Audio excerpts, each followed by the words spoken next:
Esta videoaula é parte do curso de Processamento de Materiais Cerâmicos e tratará do tema Suspensões de Partículas Cerâmicas. A importância das suspensões de partículas cerâmicas na fabricação de materiais cerâmicos começa com a questão ambiental e da saúde. Por se trabalhar nas indústrias cerâmicas com pós de partículas muito finas, sempre existe a possibilidade de que essas partículas sejam inaladas, tá, pelos trabalhadores e até pelas pessoas que moram nas proximidades das fábricas. E isso pode causar tanto danos ao meio ambiente quanto à saúde das pessoas. Se, ao invés de trabalhar na forma de pó, essas partículas fizerem parte de uma suspensão, esse dano é praticamente eliminado. O segundo aspecto a ser considerado é a questão do transporte. As partículas na forma de suspensões, elas são facilmente transportadas de um lado para o outro da fábrica através de tubulações e bombas. O terceiro aspecto é a moagem. A moagem consiste na trituração das partículas. Quando as partículas são quebradas, os fragmentos tendem a se aglomerar novamente. Então, se a superfície exposta pela fratura das partículas for molhada e aditivos como defloculantes forem adicionados, a eficiência do processo de moagem pode ser tremendamente aumentada. A quarta razão para que essa técnica seja tão utilizada na indústria cerâmica são as técnicas de decoração. Muitas delas se utilizam das propriedades reológicas das suspensões para conferir, então, os aspectos estéticos às peças cerâmicas. Existem vários outros, mas acho que esses já dão uma ideia da importância, então, das suspensões de partículas cerâmicas. O que acontece quando adicionamos um pó cerâmico à água? Existem dois comportamentos opostos. Primeiro, existem os comportamentos hidrofílicos e os comportamentos hidrofóbicos. Como os nomes dizem, hidrofílico é amigo da água, hidrofóbico é que tem aversão à água. A figura abaixo mostra uma gota de água em contato com uma superfície extremamente hidrofóbica. Então, a gota tenta minimizar a área de contato. Então, o que está atrás disso? Tá? É a energia da interface. Se a energia da interface líquido-sólido for relativamente baixa, então as partículas são hidrofílicas, ou seja, elas gostam de ser molhadas e por isso, quando em contato com a água, essas partículas vão ficar totalmente separadas, porque elas preferem ficar com toda a sua superfície molhada. Por outro lado, se a unidade de área da interface sólido-líquido tiver uma energia elevada, então o fato de que você colocou as partículas no líquido aumentou a energia do sistema. Para baixar essa energia, então, é que as partículas tentam substituir uma parte da interface sólido-líquido pela interface sólido-sólido, que tem uma energia mais baixa. Então, os materiais hidrofóbicos têm uma tendência natural a se aglomerar. Os materiais cerâmicos, de uma forma geral, apresentam um comportamento hidrofóbico com a água. Essa é uma representação esquemática, então, de um sistema de suspensões. Aqui as partículas são de caulinita, como pode se perceber pelo formato das partículas, e o que nós temos são duas fases. A fase dispersa, que são partículas de argila, mas poderia ser partículas de cerâmica de qualquer forma, e a fase contínua, que é a água. Então, porque essas partículas são hidrofóbicas, elas têm uma tendência natural a se aglomerar. Um outro aspecto que surge quando as partículas são colocadas em água é o desenvolvimento de uma carga superficial. Então, quando nós colocamos dois eletrodos naquela suspensão do slide anterior, nós percebemos que as partículas cerâmicas se movem na direção do anodo. E existe, então, porque a carga elétrica da suspensão tem que ser zero, alguém que está dissolvido na água, que são os íons, que se move na direção oposta.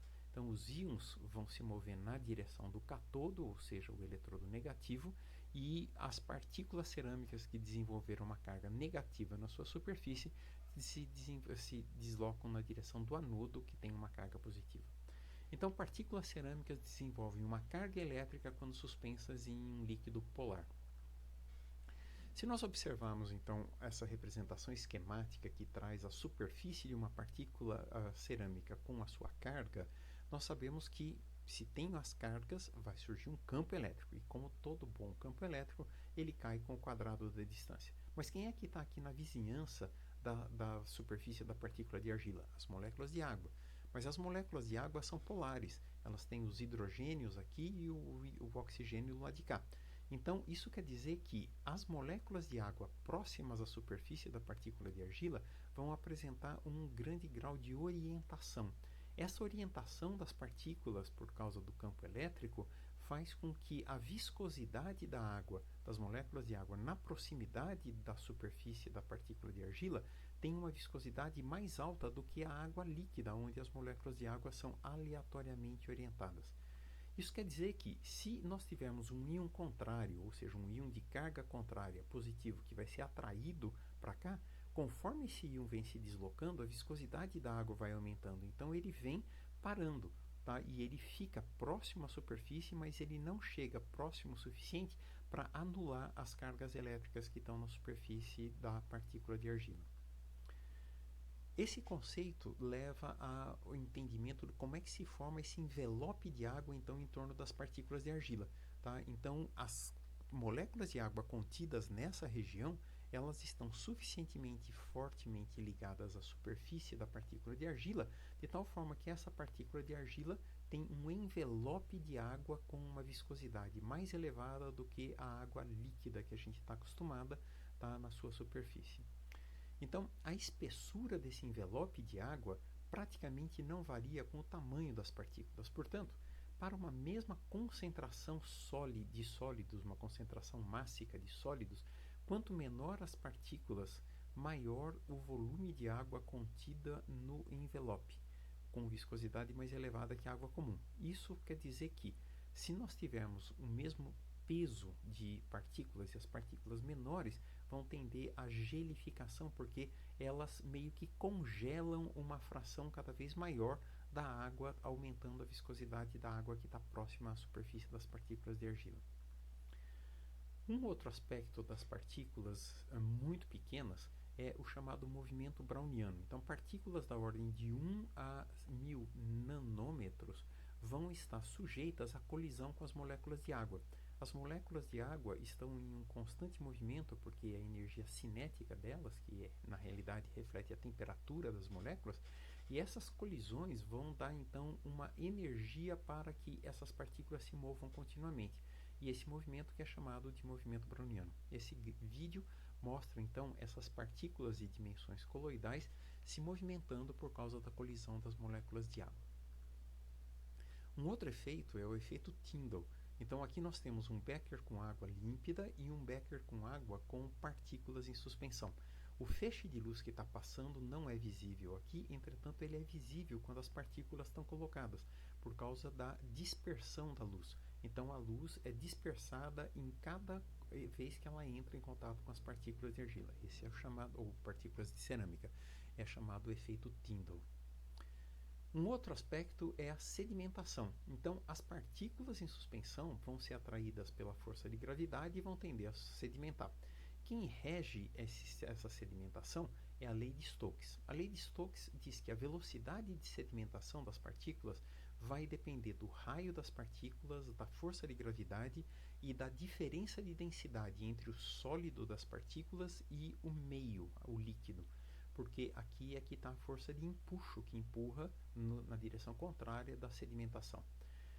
Do outro lado, nós temos a viscosidade do fluido. Então, quanto maior for a viscosidade, menor é a velocidade de sedimentação. E temos uma constante aqui que é 2/9. Entretanto, se nós considerarmos que nós temos uma partícula de diâmetro maior do que as coloidais sedimentando em uma suspensão de partículas coloidais em água, o que nós temos é que a suspensão das partículas coloidais constitui um meio no qual as partículas maiores sedimentam. É como se as partículas coloidais em suspensão fizessem o fluido no qual as partículas maiores que coloidais vão sedimentar. E então a viscosidade que realmente representa a viscosidade do líquido no qual as partículas sedimentam não é a viscosidade da água, mas a viscosidade da suspensão das partículas coloidais no líquido, no caso, na água. Nós temos aqui, então, uma representação esquemática de uma massa de materiais cerâmicos, em que nós temos as partículas de quartzo muito grandes, as partículas de argila já nas dimensões coloidais e outras partículas que fazem parte dessas massas, no caso, uma massa de materiais argilosos, tá, que também estão nas dimensões coloidais. Tá? Então, no que diz respeito à sedimentação desses materiais, o raio do que está sedimentando é a variável que mais influencia a velocidade de sedimentação, porque ele está elevado ao quadrado. Um outro aspecto é que, portanto, para aumentar a estabilidade da suspensão, ou seja, reduzir e impedir a sedimentação, deve-se evitar a aglomeração das partículas. As unidades de sedimentação podem ser partículas isoladas ou conjuntos de partículas aglomerados ou flocos. Nesses casos, a densidade dos aglomerados ou flocos é menor do que a das partículas sólidas. Por isso, sedimentam mais lentamente do que e dando a impressão de que são menores. Esse é um desvio normal nas técnicas que utilizam a velocidade de sedimentação para determinar o diâmetro das partículas. De um modo geral, as partículas cerâmicas são hidrofóbicas, como a gente já viu, e naturalmente tendem a se aglomerar. Além disso, ao se aproximarem, as forças de Van der Waals podem fazer com que as partículas se liguem formando aglomerados flocos que tendem a sedimentar mais rapidamente.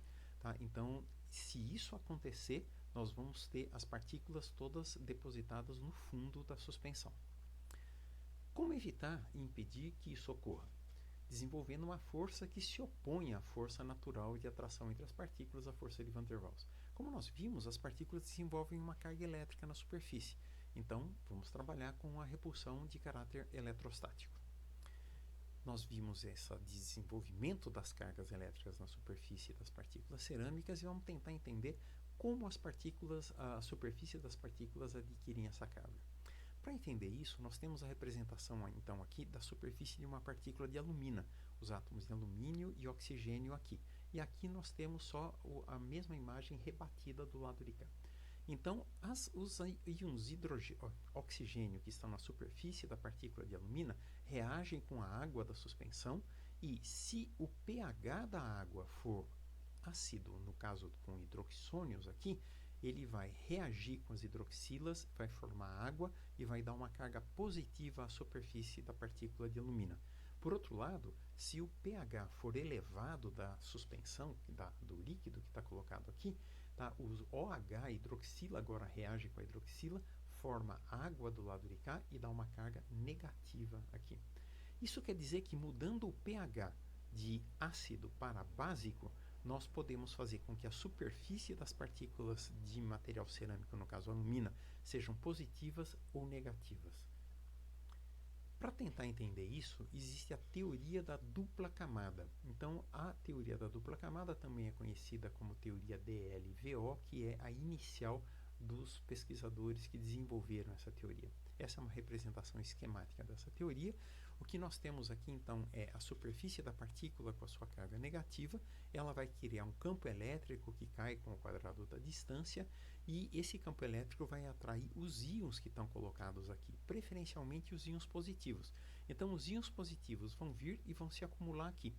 Então, a carga, na realidade, vai ser a somatória das cargas negativas que estão aqui menos as cargas positivas que estão colocadas aqui. Portanto, se eu estiver olhando de fora, a superfície que eu vou ver da partícula no que diz respeito à carga elétrica é essa superfície aqui, que é a chamada, então, a camada do plano de cisalhamento.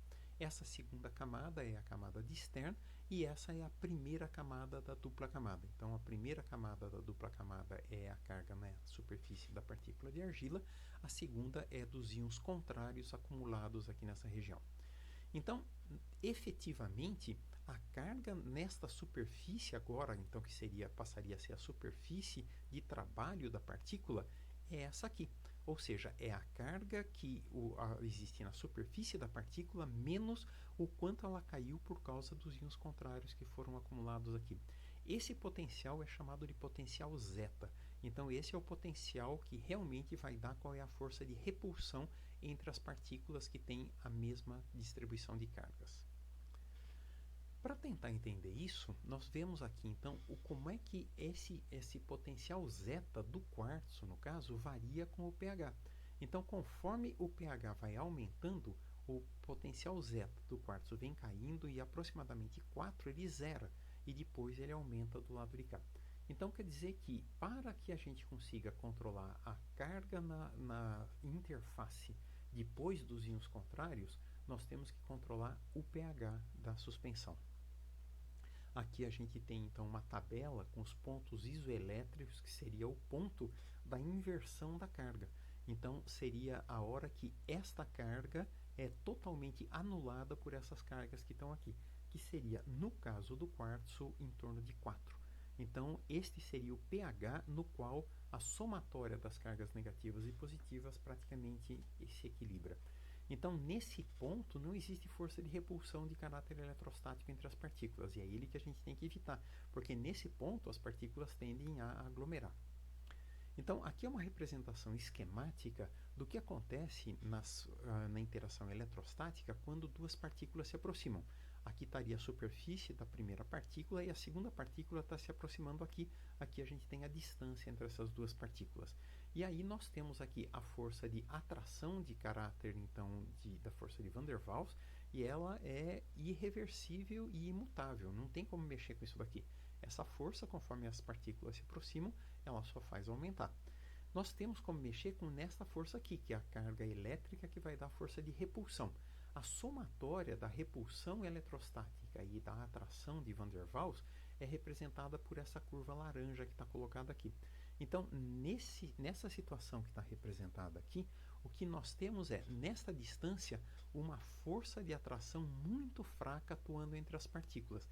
Isso é interessante porque com essa baixa força de repulsão, as partículas vão se juntar, só que elas são facilmente ressuspensas, porque com qualquer agitação a gente já tem a energia para conseguir romper essa força de ligação. Entretanto, se essas partículas tentarem se aproximar mais do que isso, agora surge essa barreira, tá, que tem que ser transposta para que você caia, e aí a força de atração faz com que as partículas fiquem então ligadas e tendam a sedimentar mais rapidamente. Vamos tentar entender então como que isso tudo funciona.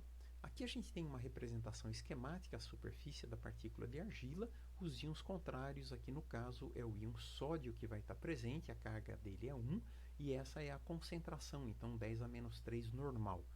Essa distribuição de carga vai dar então esse tipo de interação entre as cargas positivas e negativas. Então a somatória tem um bom espaço em que as forças de repulsão estão ganhando das forças de atração e por isso essa suspensão é estável. Entretanto, se nós aumentarmos a concentração de sódio agora de 10 a menos 3 para 10 a menos 1, existe um efeito chamado efeito de multidão, em que os íons contrários aqui, o sódio, eles se acumulam do lado de cá e eles estreitam esse espaço. Tá? E aí você fica com uma condição em que a sedimentação é favorecida porque as partículas coagulam. Tá? Você matou a força de repulsão que era necessária para conseguir se opor à força de atração aqui. O que aconteceu? Nós aumentamos só a concentração, ou seja, nós temos que ter uma concentração baixa do íon contrário que a gente quer colocar. Esse terceiro desenho mostra, tá, uma concentração baixa de novo de íons, mas não só do íon sódio, agora tem íon sódio e íon cálcio. Qual é o problema do íon cálcio? Cada íon cálcio mata duas valências negativas na superfície. Tá? Então, os íons cálcio são muito efetivos no que diz respeito a derrubar o potencial gerado na superfície desse material. E eles, de novo, são íons considerados floculantes e vão comprometer a estabilidade da suspensão. Então, quais são as condições necessárias para a defloculação eletrostática? A primeira delas é que o pH da suspensão fique longe do ponto isoelétrico, tá? Porque no ponto isoelétrico a carga elétrica na superfície é zero. Então, quanto mais longe ele ficar, maior vai ser a densidade de carga, ou seja, maior é a carga elétrica aqui antes de os íons contrários começarem a derrubar ela. Então, quanto maior for a distância entre o pH da suspensão e o ponto isoelétrico, em geral, nós estamos aumentando o potencial nessa região aqui. Agora, os íons contrários vão derrubar esse potencial aqui. Então, nós queremos que esses íons sejam monovalentes. Por quê? Porque nós diminuímos o número de íons que cabe dentro desse espaço que está colocado aqui. Além disso, nós queremos que isso tenha que esses íons sejam, além de monovalentes, grandes. Nesse caso, o sódio é um íon muito grande, como a gente vai comentar um pouco mais para frente. Um outro aspecto que ficou bastante claro quando nós passamos de 10 a menos 3 para 10 a menos 1 normal é a baixa força iônica, ou seja, nós não podemos ter uma elevada concentração de íons na nossa suspensão. E a ausência dos íons floculantes, que seriam íons pequenos e com valência maior do 1, que aqui está exemplificado pelo cálcio, que seria pior ainda se fosse alumínio, tá? Porque o íon alumínio aí seria valência 3, ele teria um efeito ainda mais devastador do que, no caso, o cálcio. Então, considerando a teoria da dupla camada, as condições necessárias para a defloculação são, primeiro, o pH longe do ponto isoelétrico para que a gente tenha uma elevada carga na superfície das partículas de argila. 2. Que os íons contrários sejam monovalentes e grandes. Tá? Então, o sódio é o candidato ideal, por isso que ele vai estar presente em todos os defloculantes, praticamente todos. Primeiro porque ele é monovalente, então ele vai reduzir pouco a carga elétrica da superfície das partículas de argila. Segundo, porque ele é um íon muito grande, o sódio já é muito grande. E terceiro, porque ele é solvatado, ou seja, as moléculas de água ao redor do íon sódio se ligam por forças eletrostáticas a ele, de tal forma que o íon sódio, que já é grande, fica ainda maior, diminuindo o número de íons sódios que vai caber dentro daquela região que a gente estava comentando aqui. Um outro aspecto é a força iônica. Então, para que a força iônica seja baixa, normalmente, quando nós fazemos a defloculação de caráter eletrostático, nós queremos trabalhar com água destilada deionizada. E o último aspecto, o quarto, seria a ausência de íons floculantes. Então, partículas, íons pequenos e de valência maior do que 1. Quando nós consideramos tudo isso, tá, a necessidade de baixa força iônica praticamente inviabiliza o emprego da defloculação eletrostática industrialmente, porque as indústrias trabalham com água de poço, e a água de poço tem uma elevada concentração de íons normalmente. Por isso que a teoria da dupla camada, sozinha, não é uma boa alternativa para nós conseguirmos evitar que as partículas se aglomerem e sedimentem, e da mesma forma isso tudo vai afetar as propriedades reológicas da suspensão, como a gente vai ver em um outro vídeo. Então, quem salva a pátria? Existe um outro tipo de estabilização. Então, aqui está representada a estabilização de caráter eletrostático, que a gente já viu, a carga elétrica negativa na superfície das partículas e nos íons contrários, mas existe a defloculação, a estabilização estérica. O que é a estabilização estérica? São polímeros que são colocados em suspensão, tá? E esses polímeros aderem à superfície das partículas de argila, mas eles têm uma afinidade muito grande pela água, de tal forma que eles não dobram, porque se eles dobrarem, eles vão ficar em contato com eles mesmos, ao invés de ficar em contato com a água. E eles preferem ficar em contato com a água. Então, eles formam, como chamou o inventor dessa teoria toda, tá, partículas cabeludas. É como se ela tivesse cheia de cabelos do lado de cá. Quando essas duas partículas, então, se aproximam, tá, os polímeros que estão esticados aqui impedem fisicamente que as partículas se aproximem a uma distância menor do que a distância necessária para que as forças de Van der Waals liguem irremediavelmente essas partículas e aí elas sedimentem. Então, essa seria a estabilização estérica. Tá? E o que nós temos, na realidade, é a soma desses dois processos de estabilização, porque você não desliga a estabilização eletrostática, ela vai estar lá de qualquer jeito. Então, você se beneficia dela, mas também tem a estabilização estérica. Então, normalmente a gente trabalha em processos industriais com a chamada estabilização eletroestérica.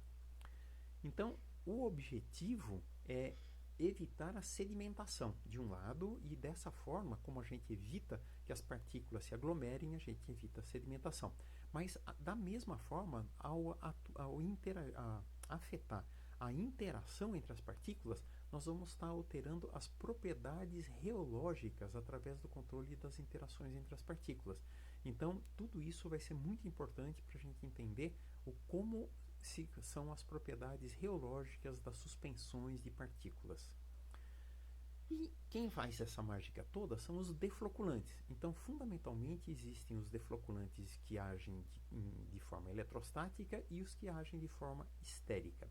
Esses são alguns dos principais defloculantes utilizados industrialmente. E aqui a gente tem a representação de quais são as ações deles. Então, vamos tentar entender isso. Primeiro é a adição do cátion defloculante. O cátion defloculante, por excelência, é o sódio, como a gente já explicou, tá? Mas nos casos em que o sódio não pode ser usado, ele normalmente é substituído pela amônia, que também é um íon bastante grande e faz basicamente o mesmo papel. Então, os defloculantes, como por exemplo o silicato de sódio, o sódio vai fazer esse papel do lado de cá. O segundo aspecto é, como a gente colocou, a força iônica tem que ser baixa.